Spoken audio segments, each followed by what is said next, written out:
Right, sit down everyone, please. Sit, sit, sit.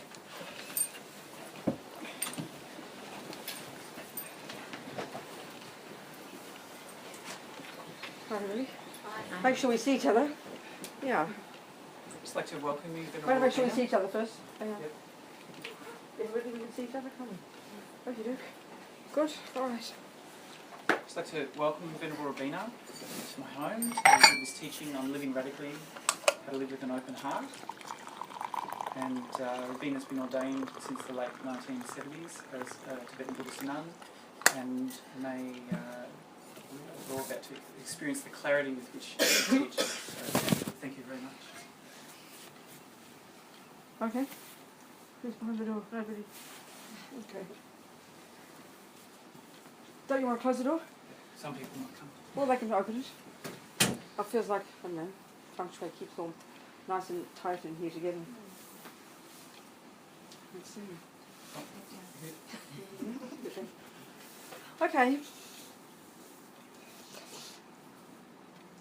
So I want to start, as always, with this little prayer, which is expressing some thoughts.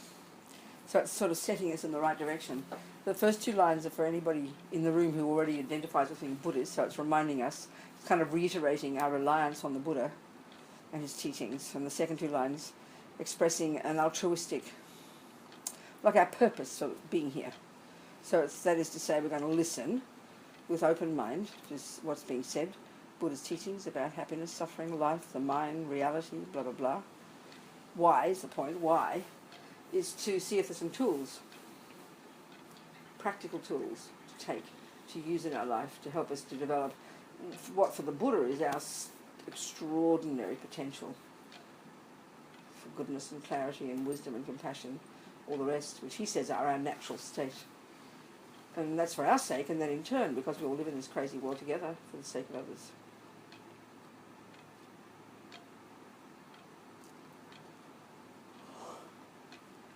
So living with an open heart and living radically seem to be a bit of a contradiction, don't they? You'd think open heart sounds kind of nice and easy. Well, I think it's probably the hardest thing we'll ever do, actually. You know, especially if we look at the Buddhist perspective, take it from the Buddhist perspective of just how open a heart that really means. You know, I really, for myself, always all my life, I've always really liked the big picture. So if we take from the big picture point of view, are people all happy with that? Cool? Is it not too cold on your backs? No, don't turn it off because all freeze will get too hot.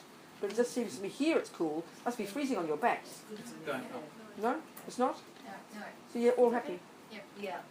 Okay. Okay, good. You can turn it down, sound lower?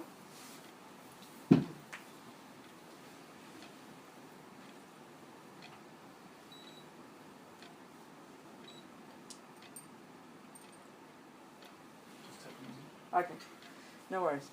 So, open heart.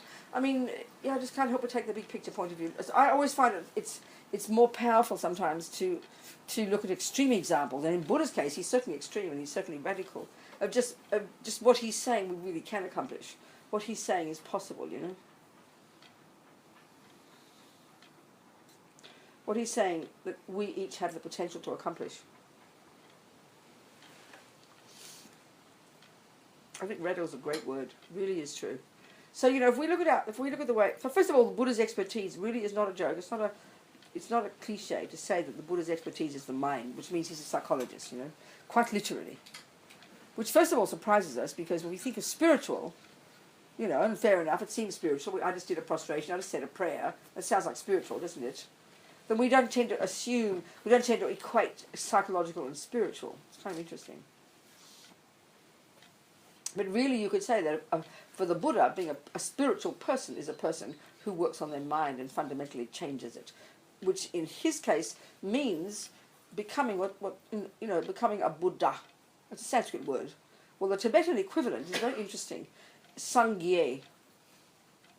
So the etymology of it really shows the essence of what a Buddha is, which is what Buddha's saying is our potential, and that potential exists in our mind.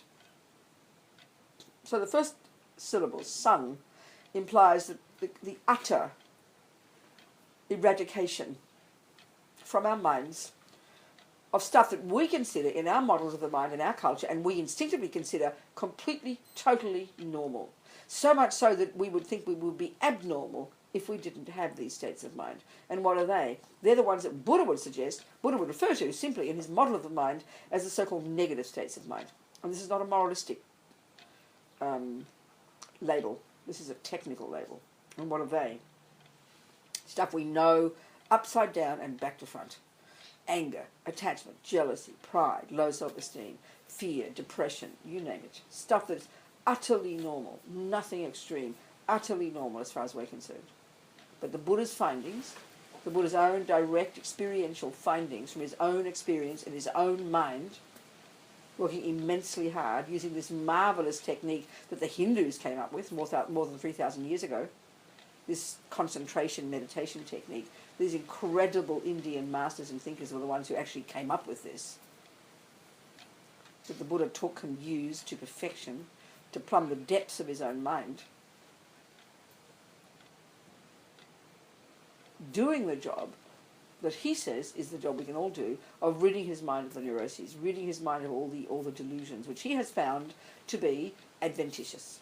You look in the dictionary; it will tell you that word means that something that's adventitious is not it's inferring that these neuroses, which we consider normal, for him are adventitious. They're not at the core of our being, and that's why we can remove them. So all the practices in Buddhism are leading us to do this. All the techniques, all the philosophy, all the teachings are leading us to this job. So that's sang, implied by sang, the utter eradication of all neuroses, all anger, all fear, all jealousy, all depression, all low self-esteem, all ego, you name it.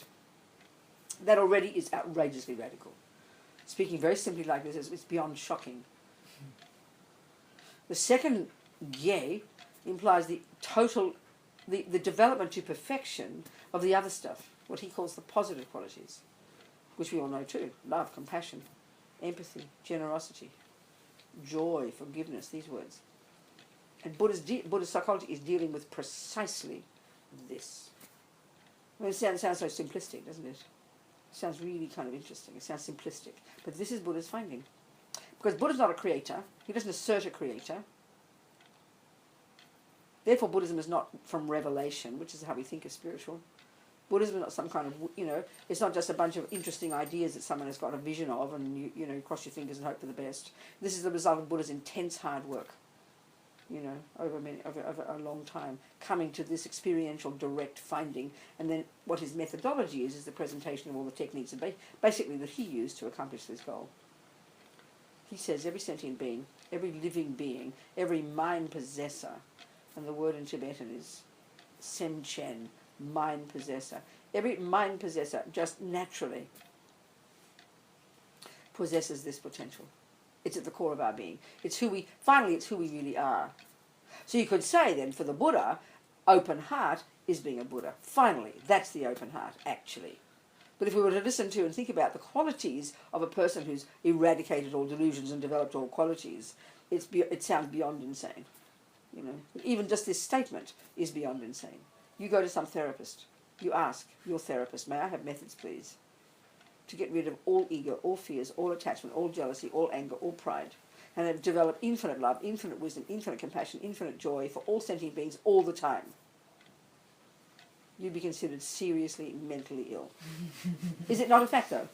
Is it true, isn't it? You speak simply like this is true, but this is precisely what Buddha's saying. But it's hard to hear it this clearly because it's couched in these medieval phrases, if it's Tibetan literature. It's couched in Indian phrases 2,500 years ago. It's couched in very religious kind of framework of phrases, so we just can't hear it this way. And because we impose upon it this concept that it's religious, therefore a belief system, the penny just doesn't drop to us.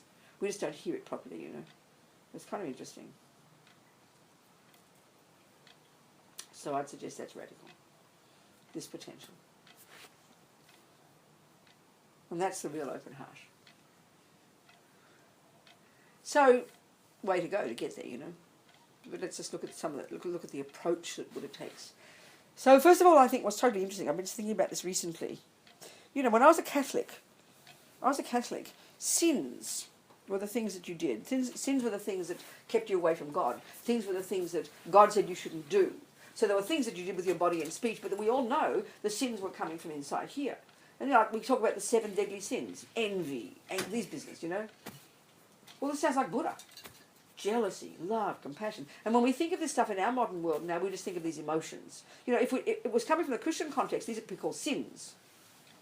Things that God said we shouldn't have, things that separate us from God. So we hear it, we initially would hear it in religious terms. Now we just hear it in terms of there being emotions. And as far as the materialist model of the mind is concerned, all the models of the mind in the West, these are just normal parts of a human being. We give equal status to all of these as normal human condition, okay, along with love and compassion. So we don't think of them as sins, but nevertheless we feel guilty about them, which is kind of interesting. So we still have that residue very powerfully in our minds. We feel bad about having these states of mind. We feel very guilty and ashamed. And often we spend our lives trying to hide them, But we don't have any methods in our psychology to get rid of them. That's a bizarre concept because we consider them normal. So in other words, what we're saying in the West is it's normal to be feeling miserable. It's normal to have crazy states of mind. We're only abnormal in our Western culture if you have extreme levels of attachment. Then you call it junkie. If you have extreme levels of anger, therefore then you're called paranoid, But the Buddha's view is outrageous. He says we don't need them at all. They're all mental illnesses. There's one of the many terms in Buddhist psychology, and this is what's interesting. Buddhist psychology dealing, like the Christians, with the same states of mind.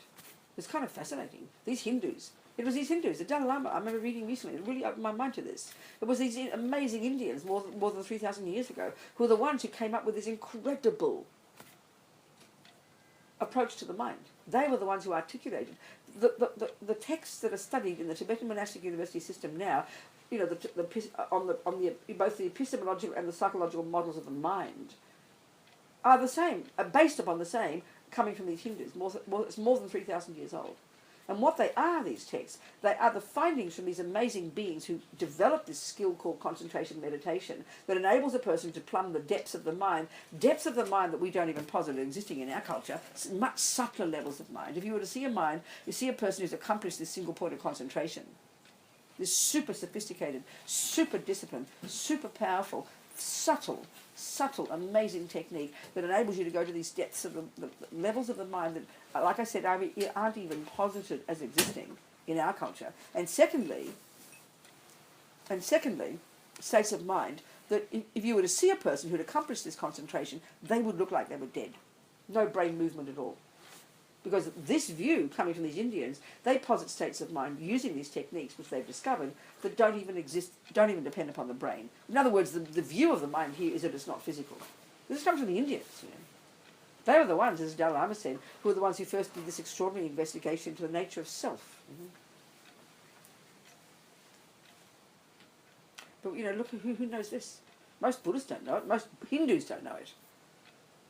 It's extraordinary. It's kind of hidden. The best that most Westerners can think about the mind when it comes to Buddhism is you've got to be mindful. Honestly, truly and really, it's almost like the only thing we really think about the mind. Oh, you've got to be mindful. It's like beyond absurd to think that's what Buddhism's about. Beyond embarrassingly absurd. I didn't mean to turn it off. That's not good. Sorry, I'm not trying to be bossy or anything.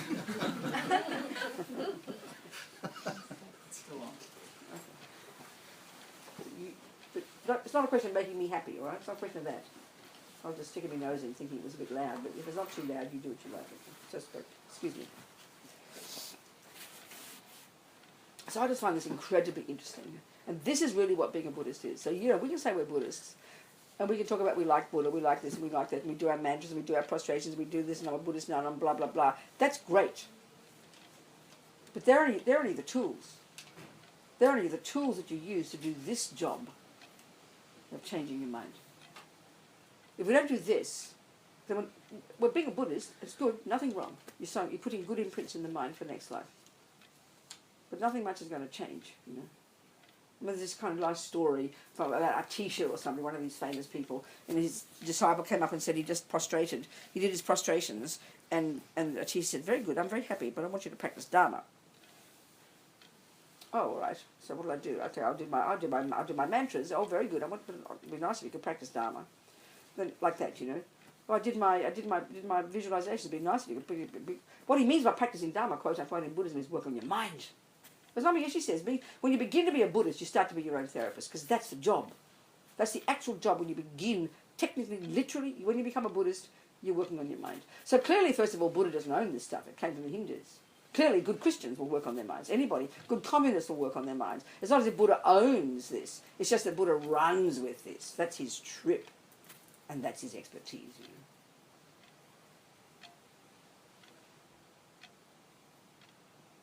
So my feeling is having the bigger picture, knowing where we're heading, which seems daunting initially, but also it's actually kind of humbling because then you realise there's a way to go. Instead of thinking, oh my God, I've got to start meditating, and like somebody said, well, you know, I tried it yesterday and it didn't work.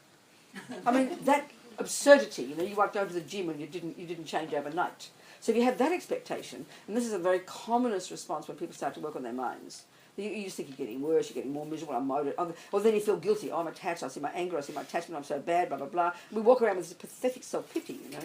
We've got to get some perspective. We've got to really understand what it means where we're heading.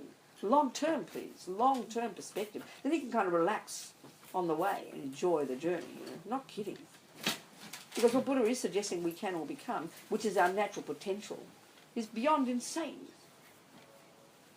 But this is why it's so important to study the teachings. As the Dalai Lama says, the first time he opens his mouth, it's, I want you to study the teachings. You've got to study the teachings. And it sounds kind of boring. I know when I first became a Buddhist, and I heard study the teachings, I thought, huh? I had no idea what it meant. No idea what it meant. I couldn't comprehend. I just knew I wanted to become a nun, and I wanted to work on my mind. That was true. I liked that idea. That was clear to me. But study the teachings, study the philosophy, I didn't know what the hell they were talking about, you know. It took me a few years for the penny to drop on that one.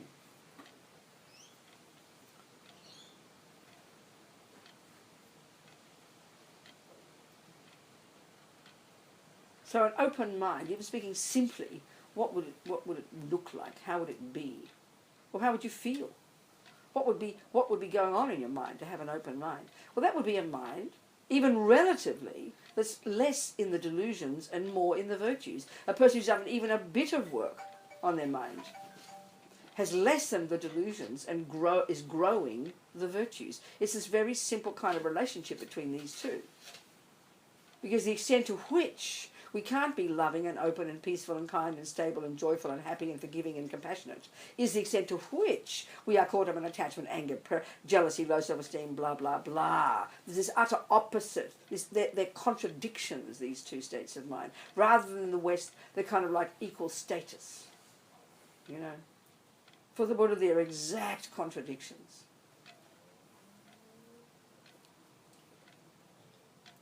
But what's interesting, this is the job of being a Buddhist, but if we look at this packaging of the teachings that we know about in the Tibetan tradition called the Lam Rim, this packaging, you know, path, gradual, nice 14th century statement. Well, you translate it in 21st century, and the word is a course. And what's a course? We all know that. You take information in any body of knowledge and you go in grade 1, grade 2, grade 3, and then you graduate. A gradual path. 14th century phrase for a word that we know. So say it's a course. Well, in this course that is laid out, that the Tibetans have constructed, taking all of essentially the main points of Buddha's teachings and presenting them in a nice, orderly way, orderly, like any course, you know, orderly for the person, and orderly, in a nice orderly way, and an incremental way, according to the person's capacity. Obvious, that's what a course is, we know that. So what the Tibetans have done is this marvellous packaging, taking all the essential points of Buddhist teachings, metaphysics, psychology, philosophy, and put them in a nice orderly way, according to the capacity of the student. How sensible. Giving us a nice map, you know.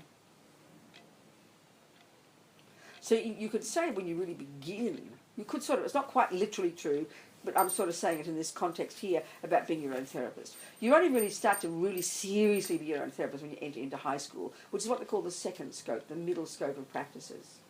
Junior school is even more simple, and almost we don't even think of it as spiritual practice. It kind of sounds boring, you know. It's like doing what your grandmother says. Behave nicely. So it's the delusions, these neuroses, there's various terms in Buddhist model of the mind, in the psychological model of the mind. There are various terms that are used synonymously for these neuroses, for these unhappy states. Negative state of mind. Non-virtuous state of mind. We all know, you read the teachings a lot, the one called afflictions, mental afflictions, delusions, Well, delusions has really got a very specific function. We'll discuss this one. This is key to understand if you want to be a Buddhist and really get an open heart. But there's other one I find interesting. You look up the dictionary, you look at affliction. You know, you're afflicted with an illness. An affliction is like an illness. Well, guess what? Look at this term, mental illness. This is shocking to us. We know this word in the West very deeply.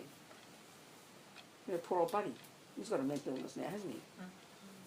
But as soon as we say that, it's like very serious. You just say, you know, if Buddy had to stop playing in the next few weeks because he's got jealousy, people would think he's insane. What are you talking about, jealousy? We've all got jealousy. You know, it's probably just depression. I don't mean just. I didn't mean that way. Forgive me. I didn't mean that way. But when we say mental illness, we take it very seriously. But if we say jealousy or attachment or depression, we kind of think, oh yeah, that's just life, you know.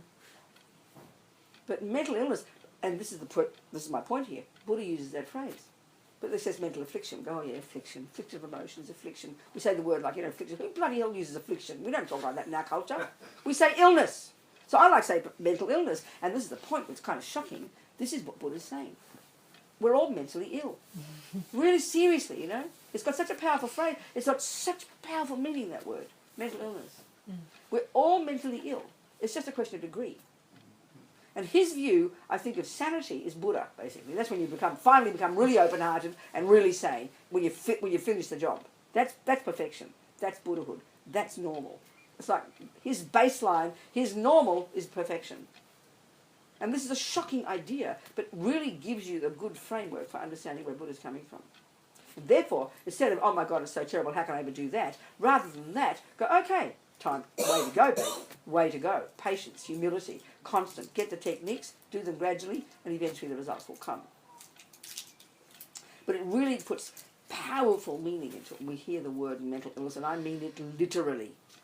It says it, affliction, which sounds kind of cute, you know. Oh yeah, afflictions, we say. Oh, we've got the afflictions. We've got the illnesses, yes, mental illnesses. But for us, they're normal. But at the same time, we know they're a nightmare. So what kind of model of the mind do we have that says they're normal, but we all go crazy because of them? So, I mean, what's true here?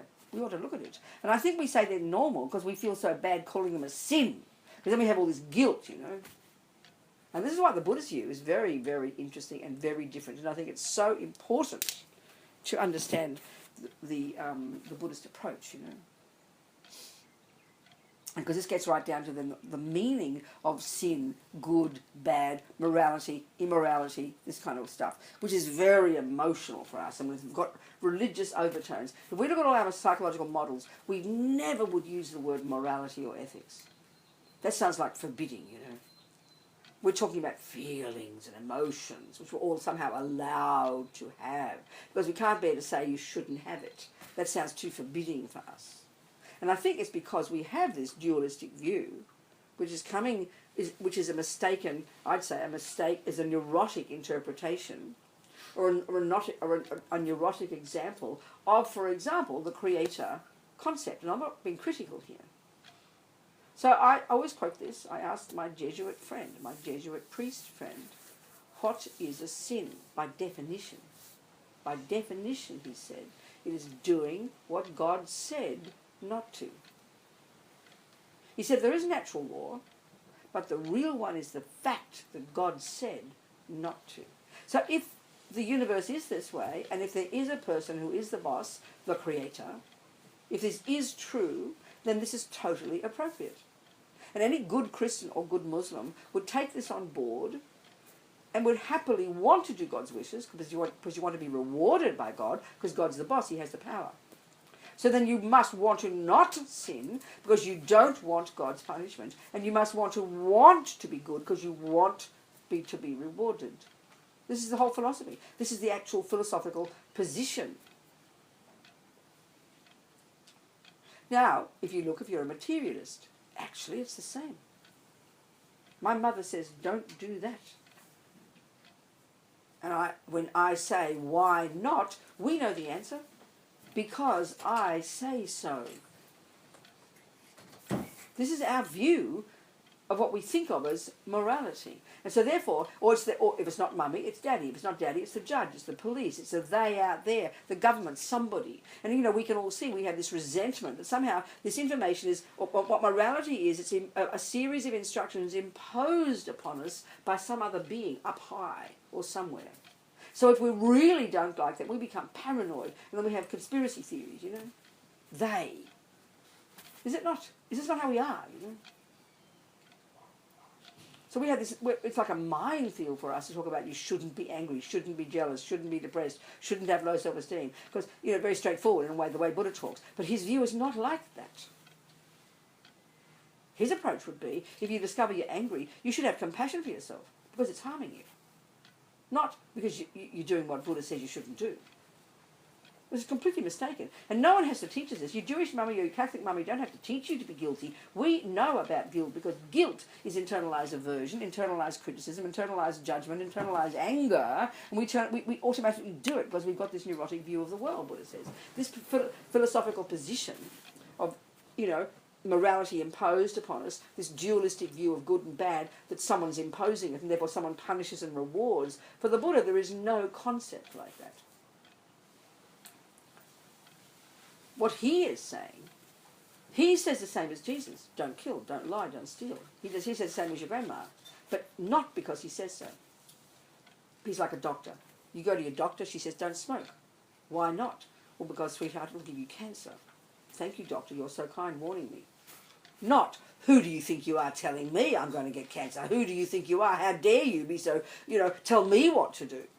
We don't say that. Or, equally, we don't go home, and then we notice the doctor's not there, so we get out our Marlboros. Oh, she won't see me smoke, I won't get cancer. We know it's plainly demented, you know, because we understand that smoking cigarettes isn't a moralistic issue. It's a practical one. Guess what? It'll cause you suffering, babe. Oh, I don't want suffering. Well, I better stop smoking. You grow up. You become accountable. But look at how we hear about emotional stuff, you know. It's very deep rubbish inside us. The Buddhist view is it causes us suffering. We should be weeping in compassion for ourselves. Seeing the attachment, the anger, the fears, the neurosis, the jealousy, the depression, the anxiety. Even then, on the basis of this, the actions we do to harm others, the killing and the jumping on little girls and the terrorism and dropping bombs and murdering and raping.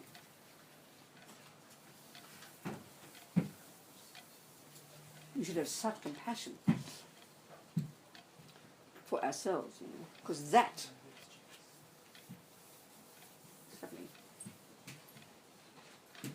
is what causes our suffering, the Buddha is saying.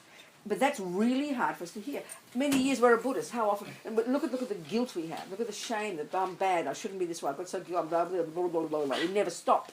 We are our own worst enemies, as my mother used to say to me. It's so deep ingrained in us to have this kind of anger about it. But it's anger against ourselves. And then, of course, anger towards others. This is the point.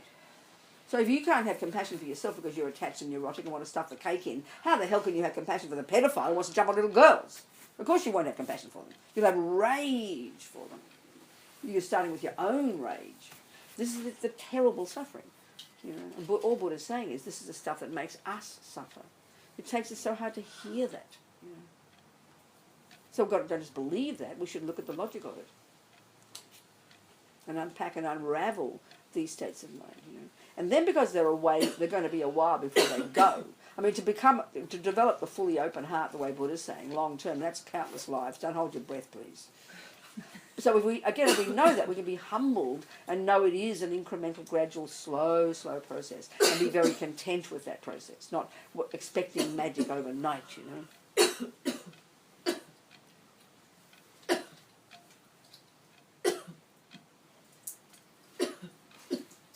So the very first level of practice, before we even begin to look at our mind, like I said, is doing what your grandma said. Behave nicely. Don't kill. Don't steal. Don't jump on the wrong partner. Don't rabbit on about nothing. Don't say wrong words. The 7 deadly sins, in other words, really, essentially, a variation of them. You know, oh, that sounds like God. Okay, shouldn't do it. Oh, God, why not? Because God said. No, because it's breaking your heart and hurts you.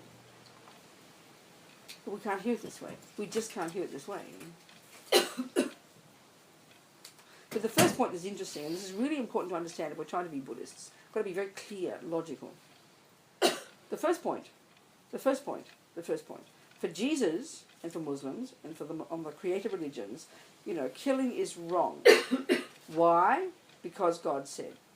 In the household, killing is wrong, or stealing mummy's purse is wrong. Why? Or stealing this, or shouting at that, or not, is because mummy said so. So that's the view we have, instinctively ingrained within us. And the Buddha would say it's a philosophical position that's not correct. It seems a bit abstract to say it that way, but that's literally true.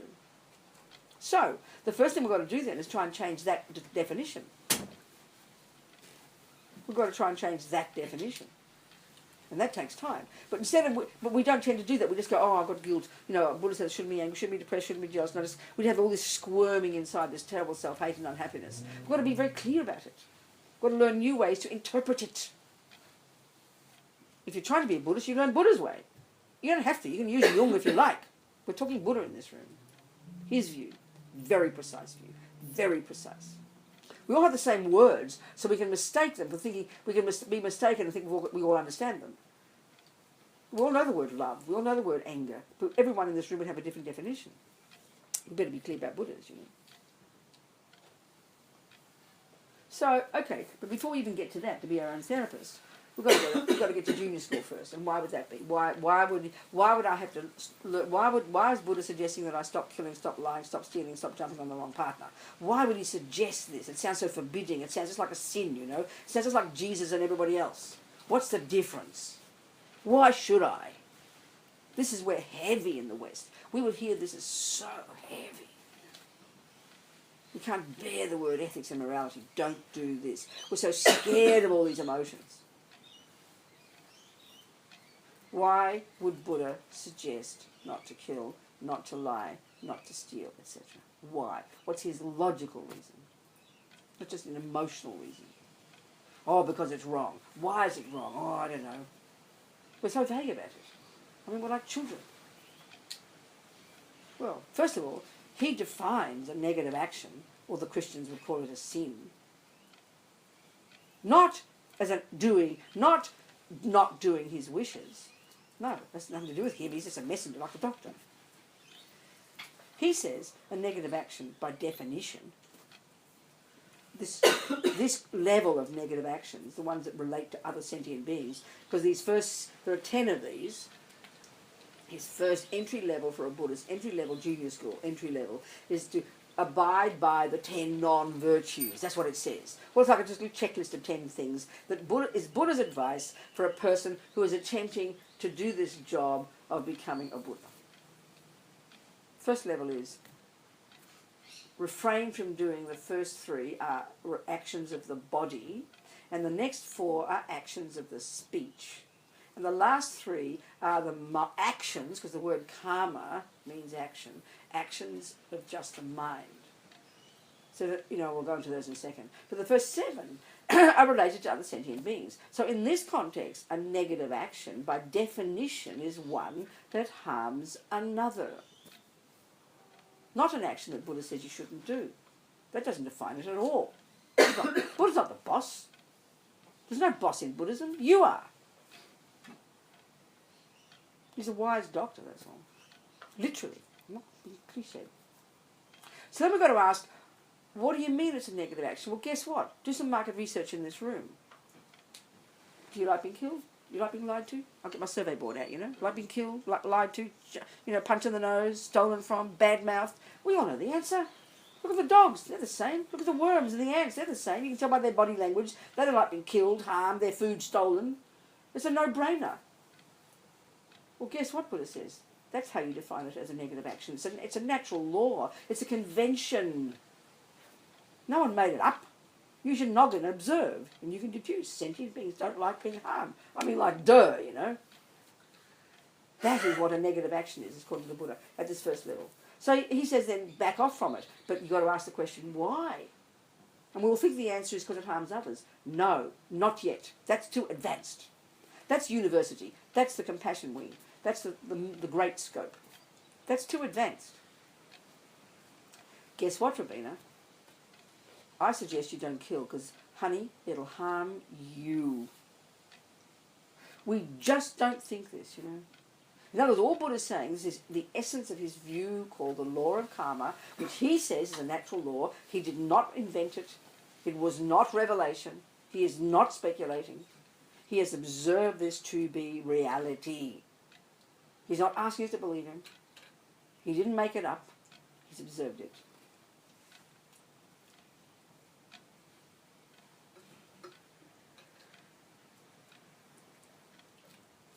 So a negative action, the one of using the body,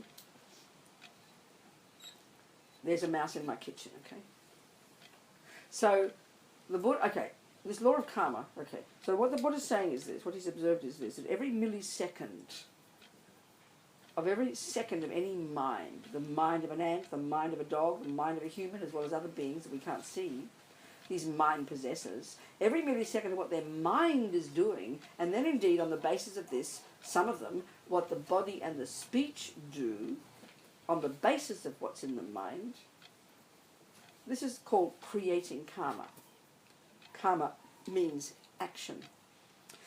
And it starts with intention, which is basically intentional action, mental action. So the start is the thought. The start is the thought. The start is the intention. Not the way we use that word intention meaning like the reason, oh my intention was good. Not that meaning. Literal bare bones intention, volition or will.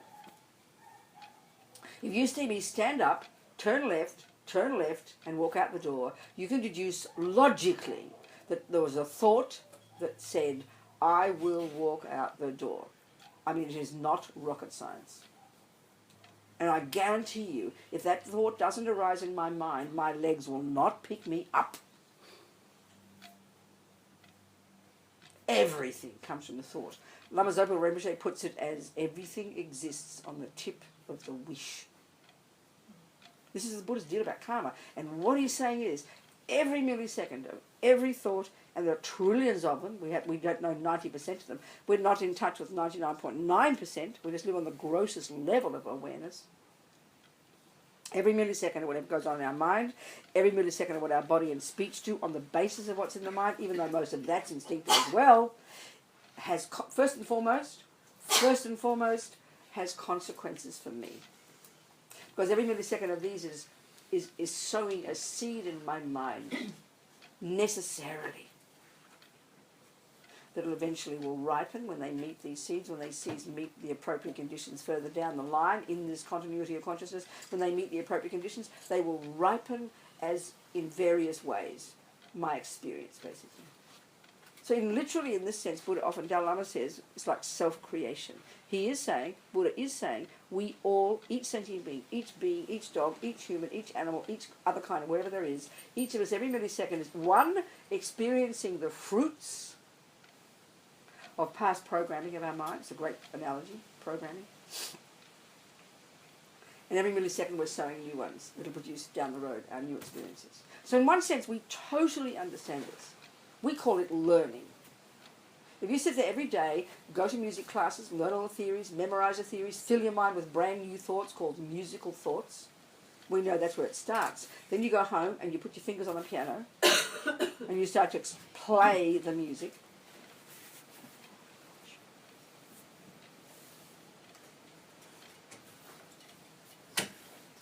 Have a cushion, darling. Don't sit on that cold floor. That's terrible. There's the chair. A cushion for the chair. There you go. Okay. So every millisecond, every millisecond of what we experience is the fruit of past seeds we've planted, and every millisecond of what we do now sow seeds that will ripen as future experiences. So every second you sit down there and listen to music, you go home and you play the piano. What do you think you're doing? You're programming your mind with music, and you're literally creating a musician, aren't you? You become a musician. We're not surprised by that. Well, Buddha says that's called karma. That's called the law of karma. You start with a thought, and your body does the job, and eventually you play the piano perfectly. Nothing surprising. But we don't. We have that. We understand that process. In other words, we do understand that whatever goes on in the mind impacts upon the piano that you're playing, the piano playing with your hands. We know that. If there's wrong thoughts in the mind, the sounds will come out wrong. We know that. We know it with all the information we have about learning. Music, every single thing we've ever learned. We're geniuses at learning new thoughts, getting them correct theories, and then expressing it in the cake, the music, or whatever. We call that learning something. Buddha calls that creating karma. That's all he says. That's what it means. But we have this bizarre distinction in our culture. This is stunning, bizarre, schizophrenic distinction in our world. We know it's crucial I put all the right thoughts in my mind in order to play piano properly. And we know every thought that's in my mind will determine the way I play the piano. We know that. So every thought I have will have consequences on my piano playing. We know that. But to think that my anger and my jealousy and my love and compassion don't play a role in my life, which is how we think, is beyond insane. How can we think this? But that's how we think. So, or we don't take responsibility for them. Or we don't think that if you keep getting angry every day, you're going to get better at anger. We don't think that. We don't think that for 1 second. Or if you're going to be loving every day, you're going to get better at loving. We don't think that. We just think it's different. We think these weird emotions are all in there. It's my secret world, and I can think what I like and do what I like. And somehow, as Lama Zopa says, most people on this earth, this is a tragedy. Forget animals, most humans, have no idea that what goes on in their mind plays any role at all in their lives. I mean, that's literally schizophrenic. It's like thinking you've learned all the theory and then you're surprised when you play the piano. No. We understand it, but we make this stunning distinction when it comes to what we call emotions. And because we've got this background of all this moralistic rubbish and blame and punishment, reward and heavy duty, guilt and burden about it, it's too painful for us to wade through it all, Or even to think that what goes on in here, it's like we think it's my business. I'm allowed to think what I like, we'll say. I mean, this is I remember a couple of years ago reading in the New York Times on my iPad, this woman in Brooklyn looked into her husband's computer and discovered he was part of some cannibal internet site and that they were preparing to kill and eat her. Right? She got quite surprised, right? So she didn't just call the police, she called the FBI, completely hysterical. But the point is this. His lawyers, their defence was, they're allowed to think it. They didn't do anything. They're allowed to think it. Meaning that having those thoughts plays no role in the resulting consequences. I mean, is that not insane? It's not mental illness, but we say it with real intelligent belief. Because we think this thing that goes on in here, all this emotional stuff, is our secret world, it's unconscious, it's special, it's mine, and I'm allowed to have these fantasies and do what I like with it. It's beyond demented. I mean, it's kind of mental illness. It's like thinking you're going to go and learn Mozart, and then I'm allowed to learn whatever I like. I don't have to have So Stupid on Mozart. And then, you can in fact. You don't have to learn Mozart. You don't have to. But if you want to play, have that result, you have to have the discipline and the clarity to learn those thoughts, internalise those thoughts precisely, and then you'll get that result. If you want a cake, you can't just make up and put 47 eggs. I'm allowed to put 47 eggs in. You won't get a chocolate cake. So you've got to decide, But we think the emotional stuff, anything goes. And we don't like to talk about morality with it. This is the modern psychological days. Disgusting, because it used to be called a sin. I'm allowed to be jealous. It's not, and then the next one is, it's not my fault. This is the worst one, the saddest, the most brutal, the most sad schizophrenic one. It's not my fault. I didn't ask to get born. It's not my fault. It's mummy's fault, daddy's fault, his fault, the girlfriend's fault, the nun's fault, the boyfriend's fault, this fault, up to now's fault, someone else out there somewhere. And that's again reinforced in our materialist models of the mind. You go to your therapist, and where are you going to go? You're going to look into the past, aren't you? You're going to look like looking for a needle in a haystack, for the cause, somewhere hidden in something that mummy did back then, daddy did, or the genes, or the DNA, or whatever, when the grandma's brain make up, something. But we're utterly convinced, and that's our model, that's our psychological model. It's our psychological and our scientific model, that I am physical only first, and I'm the product of external and of events. This is the way we think, but this is what ego thinks. So who invents science? People with ego, like you and me, who have this view already, instinctively, in the bones of our being. Buddha says it's natural.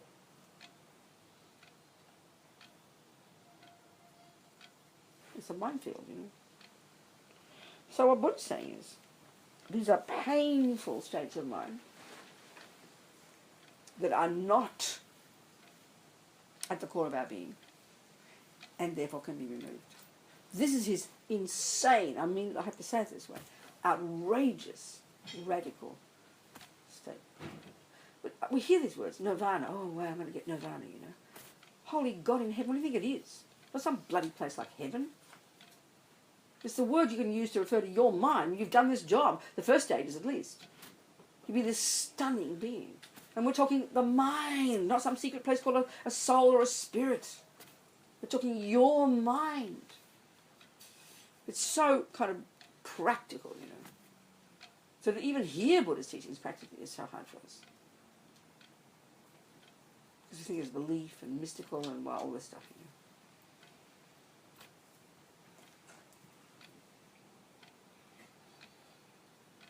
So, okay, back to the very first point. Why does my killing that mouse harm me? This is not so easy to see it. Certainly the long-term Buddhist view about karma and future lives and things, where he says we literally create our own reality, you know?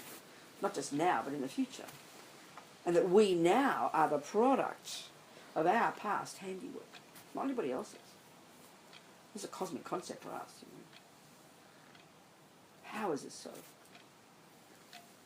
Well, to understand an action of killing, okay? Killing the mouse, for example. In order for that action to be what they call a complete action, which sows types of seeds in our mind, and they use the analogy of seeds and fruits. Buddha says every millisecond of whatever we think, do, say, sow seeds. It's inescapable. It's just natural law. Every millisecond of what we do, say, and think programs us. Every millisecond of theory you listen to of music programs you. This is really obvious. So, there's various ways we create karma. Create karma, sowing seeds in the mind. Action, karma action, okay? So first one, a complete action will be an action that would leave a seed in your mind that would eventually, when the conditions ripen in the future, ripen as a type of rebirth. So in our case, being human, this is Buddha's view, our case, we're all human, right? That means a few weeks before we passed away, before our consciousness, our subtle level of our mind, we've got gross consciousness or mind, subtle and very subtle. This is the way they describe in the Vajrayana teachings, okay? So roughly speaking, a few weeks before we zapped into our mummy's womb at the time of conception, when their egg and sperm, mummy and daddy's egg and sperm joined together and stayed together, what caused them to stay together is the entry of our consciousness. Our consciousness. They did not make us. They merely provide us with the egg and sperm. How kind of them. So, a few weeks before that, this consciousness, this continuity of mental moments, think of it as a river of mental moments, just, you know, take this as a hypothesis, was at a subtle level, was in another body, Buddha would say. And before that person passed away, in this highly complex process, and it's described in great detail in all the teachings, and we need to become familiar with it. This really marvellous teaching, Book of Lamas Rinpoche that I spent the last few years editing, which is now available free to download if you know about it.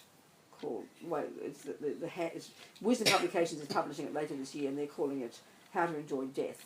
But the one that's done in the FPMT is more like a handbook for students, I think. And I did it. This is the way I did it. They've done another version later. And it's called How to Help Your Loved Ones Enjoy Death and Go Happily to Their Next Rebirth, because it's about how to help others, but obviously to help yourself. So in there, the death process is described in great detail. And so what happened roughly, according to the Buddha's view, before we stop breathing in the past life, soon before death, as we're going through what's called the death process, at some point, a particular karmic seed, because it's just the analogy they use, these imprints, or seed or imprint, they use these words all the time. The best you can say, because the mind is not physical, so it's hard to give it use other words, but the analogies we understand.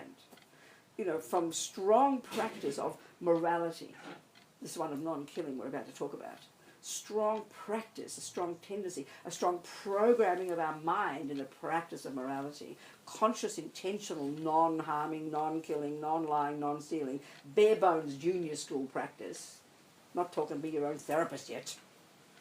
That one of those seeds was triggered before we even stopped breathing, which already programmed us to, in my case, let's say, in about May 1944, I came out of my mother's womb in December 2044, and I came out 7 months, so May about, we can deduce, about May 44, my mum and dad hopped into bed. No, not quite, sorry, they're not in there. They're not in bed yet, sorry. Well, not in my chance yet. They might have been in bed, but not my turn to come. So the point is that this karmic seed ripened of the billions of karmic seeds. One of the things that Buddhist teachings say is there's not a millisecond of anything we think or do or say that goes astray. This is an outrageous idea. Nothing goes astray. Everything is programmed in the mind. Everything is kept in the mind. Everything is there. Because we don't remember I can't access 99.9% of it, but eventually we can. That's the power of the mind. All the memories are there. We're not talking the brain. A really interesting example just recently. I remember reading, we hear about these things. I remember just noticing on YouTube a story about this American young woman who tried to kill herself, and she described her experience. It was totally fascinating, and you hear these things quite often. This fits exactly with the Buddha's view. It's so fascinating. She tried to kill herself. Then what happened was she then had these extraordinary visions, these experiences, she said. And one of the things was she had this vivid memory, crystal clear memory of every major event in her life starting from her birth up to the present. Crystal clear, like a movie kept perfectly. Crystal clear. So we're not talking the brain. She was brain dead, you know. She was brain dead. It can't be the brain we're talking here. This is the Buddha's point. It's not some cosmic thing. This is just natural. Buddha says whatever we see, hear, touch, taste, smell, animals and ants and dogs as well, all beings, don't have to be aware of it, it goes in. You're like you're taking photos and it gets stored away. And when we are going to our subtle mind, which she in fact did, that's subtle consciousness. That's like when you dream, that's the subtle consciousness. That's the consciousness that leaves the body when you have experiences like that. That's not your gross consciousness. That's the one that functions through the brain. Vividest memories of every experience from the time she was born.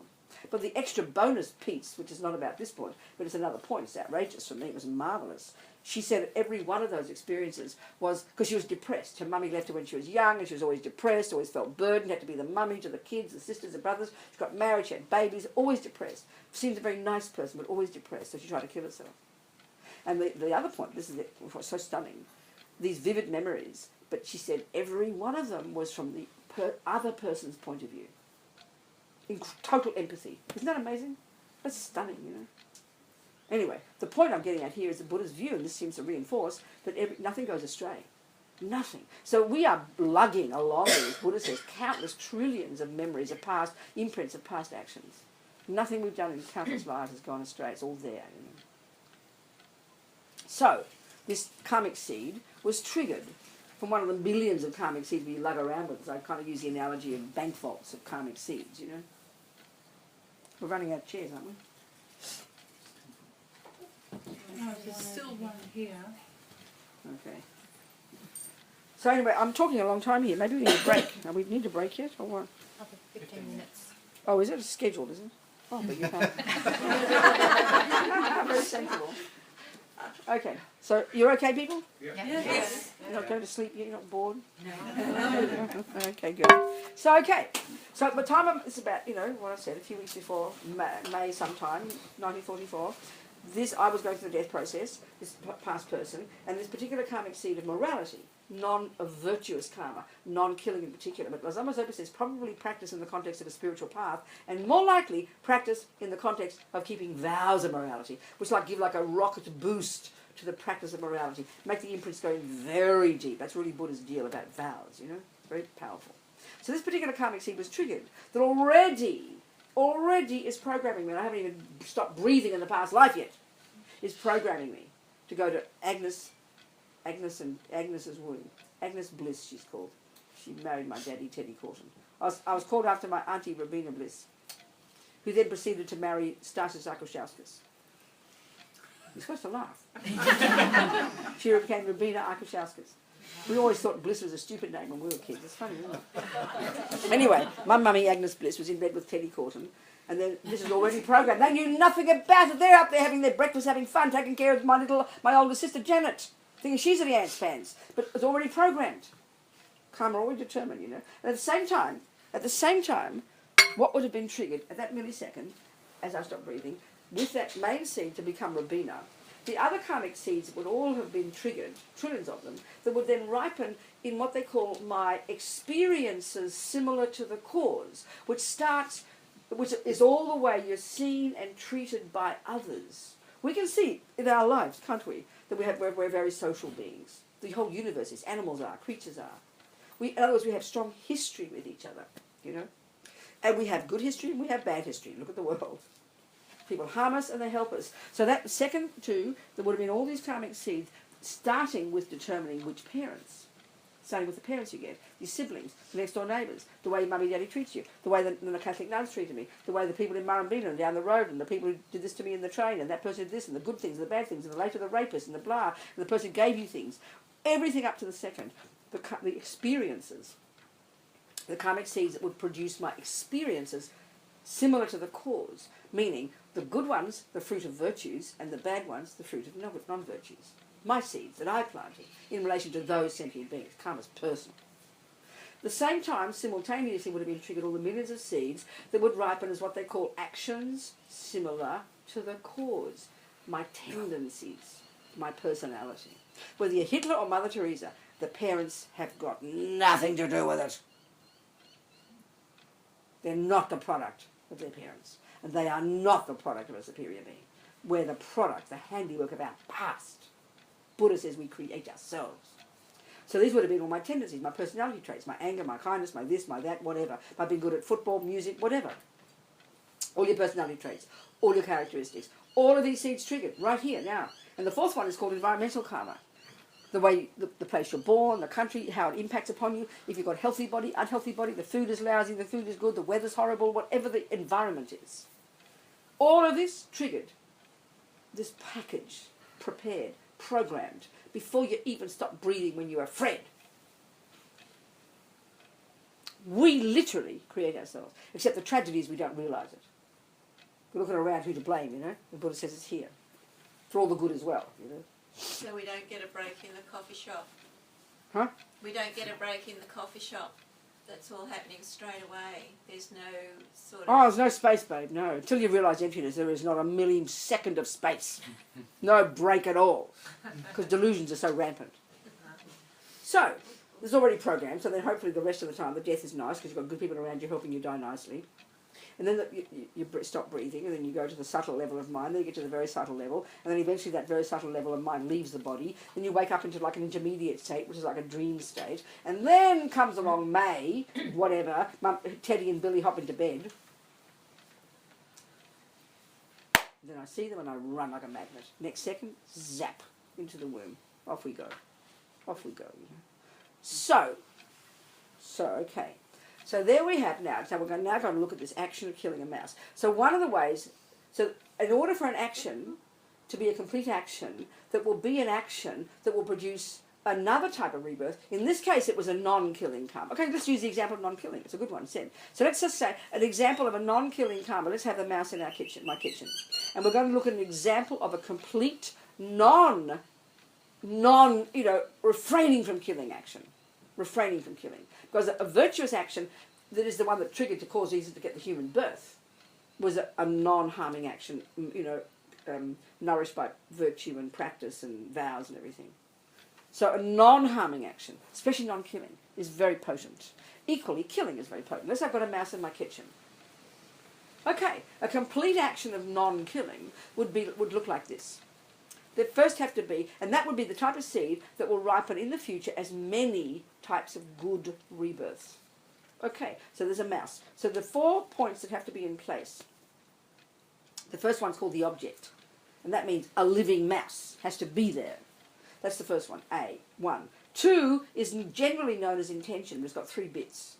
So 2A is a state of mind. There has to be in my mind a state of mind called recognition, which is this ability in my mind to distinguish it's that living mouse that I plan to not kill. 2B is bare bones intention. I will save the life of that mouse, that mouse. 2C is motivation, compassion, let's say. 3 is I do the action. I pick up the mouse and I release it. 4, result, the mouse is released. It turns around and says, thanks, Robina, bye. That's a complete action of non-killing. So there's various steps in that, and but the key factor is number 2, which is when the mind is engaged in it. So let's say you have a mouse in your kitchen. What's your name? Sally. Sally. Sally has a mouse in her kitchen, and let's say she's doing the dishes. First, object. There's a living mouse there. 2, intention in general, and 2A, recognition. No, there's none of that in her Sally's mind because she doesn't see the mouse. 2B, intention, I will not kill that mouse. No, there's no intention because she doesn't see the mouse. 2C, let's say compassion. Do you understand? To not kill the mouse. There's no compassion because there's no intention because she doesn't see it. So 2 is missing altogether. 2 is the engagement of her mind in it. You hearing what I'm saying? That's her involvement of her mind in that action. That's missing totally. 3, her foot stands on the mouse. 4, oh no, sorry, the opposite. The foot stands on the mouse and the mouse escapes. Do you understand? And then 4, the mouse runs away. So 1, 3 and 4 are there perfectly, but she creates 0 karma. Because there's no mind involved. So the mouse in fact got away. She in fact did an action that actually, or even maybe she pushed something over that made the mouse fall over this way so it fell outside so it didn't get killed. She did an amazing action. The mouse won the lottery. But she has no virtuous karma whatsoever because her mind didn't even know. Yep. Can you hear that? Yeah. What if there's like sort of a laziness in the mind where it's just like, oh, I heard killing a mouse is bad, I better just put it outside, and that's it. And That's still amazing. Incredible. So Incredible still. Virtuous That's still things. your mind's engaged. So okay, put it this way, you all know it's the extent of the engagement of the mind. And this is the point I'm getting at here. This generally, but there's even more specific point in a minute, this generally it determines the karma that's created, because karma means intention. So if it's just a lazy, I might as well save it. But that's pretty stunning. Most people couldn't care less about saving the life of a mouse. They're happy to kill it. Who cares, So already amazing, even though it's kind of lazy. But obviously the more clear the intention, the more clear the compassion, the more powerful the action, obviously. The less important, the less clear it is, the less involvement. Still, everything's related to the mind. No one judges it. It's just that will determine its own result. Do you understand? So the same with let's say a killing action. Let's say Sally doesn't see, let's say in this case, let's say I kill the mouse, and number 2 is intention to kill, and the motivation is anger, which is a typical reason you kill a mouse, isn't it? So all of that's there, that's a complete action of killing on my part, and the point is this, my wish to harm it, which is the third one, which is the motivation, anger, that's what makes it really negative. If you just go, oh, the mouse, maybe I should kill it because it might make my mummy upset or something, you haven't got much energy in it, but you still do kill it, that motivation is not so powerful, is it? So you create less negative karma. Do you understand what I'm saying? Yeah. It's whatever the mind determines the karma. It's not God up there just judging and rewarding, and that's why it's got 0 to do with being seen to be good or bad, which is our addiction. Are you hearing what I'm saying? Yep. Oh, I'm a good girl, mummy, please reward me. Or, oh, mummy didn't see me do it, I got away with it. That's hilarious for the Buddha. Don't be ridiculous. You understand? Yeah. So let's say in terms of killing, let's say Sally's at the kitchen, and so she's drunk and screaming at her husband. Being really abusive and negative, right? Creating lots of heavy negative karma of abusing her husband and being drunk as well. Let's say. And she stands on the mouse. But number 2 is still missing. No intention, no motivation. She doesn't have any karma of killing. That's logical. If there's no karma of non-killing before, here, even though she's creating the negative karma of abusing her husband, there's no karma of killing involved because there's no intention and no recognition and no motivation. So the mind engaging is the meaning for Buddha about karma. It's not some abstract thing out there that you use like a big stick to beat you or reward you, which is how we think about it. So it's totally up to us. If you kill a child by accident, say you run it over, so there wouldn't be any karma in that. Because Well, it's a an bit more accident. precise, please. You- Give me a little bit more details All right. in this particular scenario. You're driving the car, you're drunk, you hit the child, Right. kill it. Technically, if your mind isn't thinking, I will kill a child, you No. can't say you've got killing karma. But you've got heavy other karma. Yeah. Irresponsible, Yeah. you're completely ignorant. There's so much other negativity. Right. But Yeah. karma is specific. Intention means karma. Yeah. And the real, even the bigger point is this, motivation makes it that negative or positive. So there's masses of other negative Yeah. karma, her too. Yeah. Because there's a million karmas happening in a moment, And of course it's far even more nuanced than this. But I'm trying to be really clear, get it down to bare bones what exactly it means karma. Yeah. Not like this big stick looming that's going about to whack you, and punish you. We're so vague about it, So as I'm painting the fence yesterday, I'm blowing little ants off out Yes. of the way of my painting. Good, fantastic. Assuming that they're going to land on the ground in one Well, piece. hopefully you know. that's right. Yeah. So hopefully I that's wasn't, I right. wasn't meaning any harm to them, but Well, no, you were, but I mean that's right. Kind of, yeah. Chuck out the rat, hope it doesn't die. We're going to be. I mean, to make it really virtuous, go all the way and try and really save it. You know, it's a bit hard to pick up an ant though. it is a bit hard. Well, you can blow it and Oh, a hope. piece of paper. Yeah. But the other way would have been more beneficial if you'd blown ants on it. You'd blown mantras on it. Yeah. You heard about that one? No, Buddhists no. would talk about that one. Because it would bless its mind and bless its little energy, you know, that connected with the Buddha. That would have been really beneficial. That's what Buddha was saying. We'll talk about that later. Don't worry.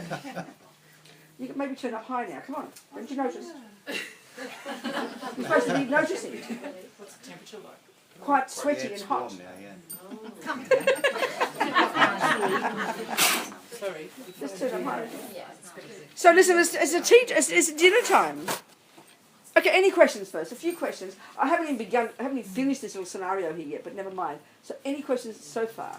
So Just everything you said, the one thing you didn't mention was an impulsive reaction due to fear. Okay, I'll go into all this. The Yeah, no. mice, you don't You're right. expect to see it. That's right. You've never had a mouse in the kitchen. That's right, yes. And it comes from your periphery, frightens That's you, right. and you go whack. That's right. That's right. It would.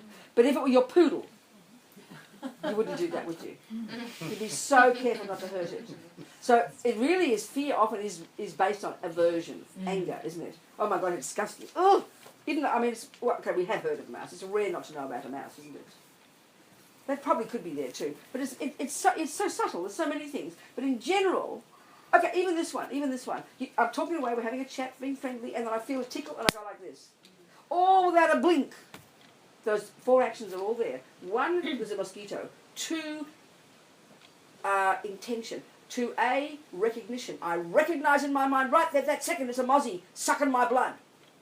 2B, I'm going to kill it. But 2C, why? How dare it take my blood? 3, I do the action 4, it dies. Right there in a millisecond. That's karma.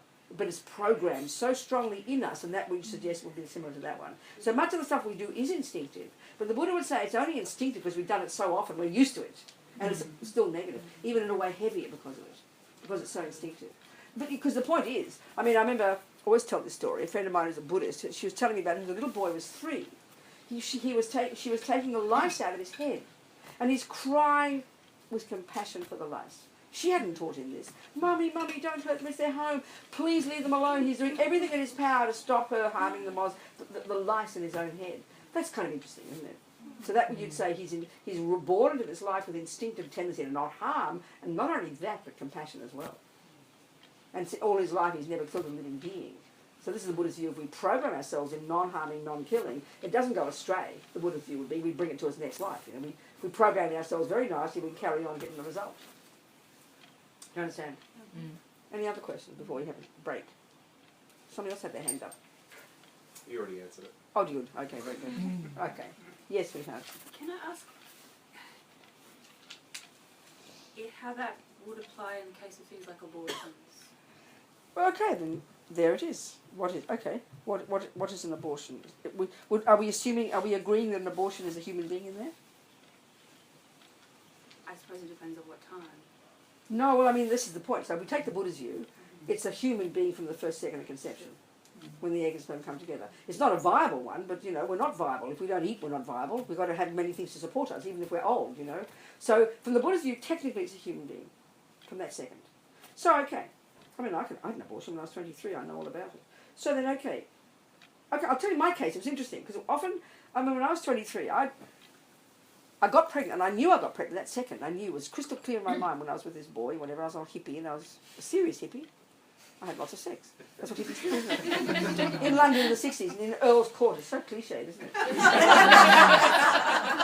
remember this bloke. I didn't even like him that much. It was very ridiculous, you know, but I was a hippie. And I remember that second I knew I was pregnant. I didn't say the word. I knew something went inside me. That it was crystal clear, you know. So interesting. But I never called it a mind or a consciousness or a being. I didn't have those words. I'd been a Catholic, but I didn't call it that. But I thought, oh, God, I'm pregnant. Which meant I knew it was a being. Do you understand? But I didn't spell it out like that. So I knew I didn't want to be pregnant. That was always in my mind. I never thought, I'm going to kill this baby. I didn't say those words, but it was obvious. You could deduce I did that. But it was still, I knew I didn't, I mean, all I could think of was what would come out afterwards would be a baby, and I didn't want it. Do you understand? I was clear in my mind, and I was very clear I didn't want an abortion. And it happened to be in 1968 when the National Health just began free abortion, so I felt like fortunate. Oh, well, I'll get one free, you know. So I went to the hospital, they gave my reasons, they put me in the hospital, and they did the DNC. But then I knew I got very depressed afterwards. I didn't really know why, so I didn't spell it out, you know. It was kind of interesting. So you could say, in my case, very clear, I knew it. If somebody had talked to me about it, like had a discussion like now, I would have spelled it out. But no one did, you know, so I didn't do it myself. So of course I knew it was a human being, but I never had those words. I knew I didn't want a human being, so I knew abortion would kill it. So I suppose you could say that was intentional. My motivation was attachment. I didn't want to harm it. I wasn't angry. So my motivation was attachment to my needs. I would say that. Do you understand? So that's the Buddhist take on it. The Buddhist view also, now that we're talking about karma, that we're the product of our past handiwork and our past actions, but we are in charge of this process. And so because we don't want suffering, and because we do want happiness, then this is what we're getting up to. We're getting to this whole business of what practice is, to develop this amazing open mind, this radical job of removing the delusions, which are what causes us to do things to harm others. They're the things that cause me to be miserable, to not see things clearly, to cause myself harm and therefore to harm others. So that is the process we want to try and change. And the part of the process we have is we call it purification, which is this process of recognizing what I've done, acknowledging it, regretting it because I don't want suffering, having compassion for those I've harmed, doing some kind of practice, and then making a decision to change. It's like, you know, you play the piano, you notice you make a mistake, you regret you make the mistake, I don't want to play the piano wrong, I'm going to do it again better. It's a practical psychological process, you know, that we can be in charge of. There's no karma that we can't change. There's no programming we can't alter. Do you understand? That's the Buddhist approach. What else? Yes. What about when there's group suffering? Is that a group karma? Well, aren't we social creatures? Aren't we? Don't we experience things together? Don't we? And don't we do things together? So can you know, we do harmful things together. Groups, whole countries go against another enemy, don't they? We do things together, don't we? So we experience things together, happiness and suffering. I mean, you know, we never tend to ask the question about what causes happiness, but it's the same logic for the Buddha. The fact that we're sitting in a group in this room with, you know, nice AC, fairly cool, fairly reasonable, no terrorists at the front door, the house isn't falling down, there's no person going berserk hitting us on the head. It's peaceful. But we tend not to ask why are we as a group experiencing something peaceful? Well, it's collective virtuous karma. In the same way that suffering things happen, it's collective non-virtuous karma ripening. Do you understand? Because we see we do things together, don't we? I mean, in the Buddhist teachings, I mean, it's got massive literature. It's like dealt with incredible precision and detail. And most Buddhists, most Westerners don't go into it in great depth. But I just find it very powerful because I like the nuts and bolts of things, you know. This is the Buddha's explanation of the universe, actually. Well, I have a question. Yes, darling. So you've had action mentally, know what you're doing. Do you experience that karma in this life? Mostly not. They say mostly it's like long-term result. Like when you sow seeds, it's not that day the flower comes. And some fruits, some seeds take a long time to take fruit, like an oak tree, you know. So the same with most karma. Some of it can be from 1 million years ago, could be even, that we now experience the results. Because they all stay in the mind, and then conditions come together that can trigger them. Some can be quite quick. Some very heavy good or bad karma can ripen fairly quickly, but even mostly not in this life. It's rare, they say. Okay. Most of what, because, you know, if you take my point, that before I even passed away in the past life, the seed that would trigger, that caused Beta Robina, all the seeds that would be my experiences are the things that would happen to me 5, 10, 20, 30, 40, 50, 60, 70. Here I am 70 and I'm still alive. So the people I'm meeting, I've got some karma with you people, you know. That's karmic seeds that we planted that ripened way back, triggered before I even passed away. Yeah. And so if you're born with an unhealthy body, let's say, that's from past life. Yeah. Do you understand what I'm saying? Yes, that's right. Or with a very healthy life. Like I always think of Warren Buffett. This amazing rich fellow, you know, he's 85. He's mega rich. He gave all his $55 billion to Bill Gates. He's renowned for being really unassuming and humble. He drives the same old Toyota that he's driven for years, lives in the same old house in the suburbs. But he's 85 and fit and healthy. His daughter said, I've never seen water pass his lips. His diet since he can be a child is cheeseburgers, vanilla ice cream, and Coca-Cola. And he's as fit as a fiddle. The scientist should be shattered by that.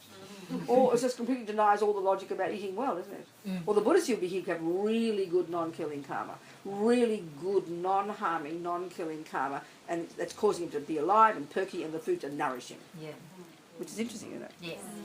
What about family's karma, like your sister and your brother and your Very parents? strong history, isn't it? Don't we have very strong history with each other, don't we? Very strong karmic connection, you know. You run to that group like a magnet, isn't it? So it could have been many times sisters. Yes, or many times husbands and wives or dogs or whatever. I'll just finish this little story, then we'll have a break. This there's a story that the lamas always tell, but it's oral, so it's always told in different stories and by different people, but it's roughly like this. That one of the Buddhas, at the time of the Buddha, many of his disciples already were highly realised, had achieved their own nirvana, were bopping around in their world, which means they had clairvoyance. It was one of the ordinary capacities of our mind, Buddha says, based on this view that we never lose anything, everything stays there, based upon the fact that our mind goes back and forward, and that everything is retained. When you've removed all the pollution from the mind, all the neuroses, then you have crystal clear mind. You can see the past, you can see the future, you can see the minds of others. This is not cosmic for the Buddha, this is natural, you know.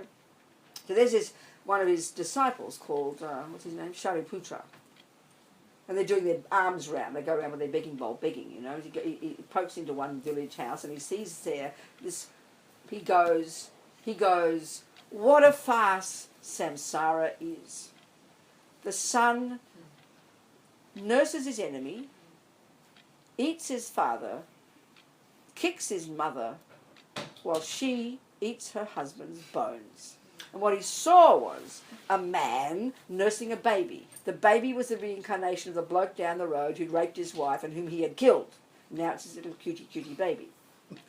He was eating the fish, which was the reincarnation of his daddy, because the daddy used to like killing the fish in the back pond. He was kicking the dog, who was the reincarnation of his mummy, because she was born there, very attached to the place she was born as a dog, who was eating the bones of her husband. What a fast samsara is, he said. So better sort out your karma with your old ugly ex-wife or your old ugly ex-husband, because you're going to meet him again, become your baby or your dog or something, you know, so be careful. So let's have a break, shall we? Dinner? Good, please enjoy. And if you want to, talk about what you've just heard, so we make it kind of delicious and rich. And just watch And I'll see you soon. on your way out.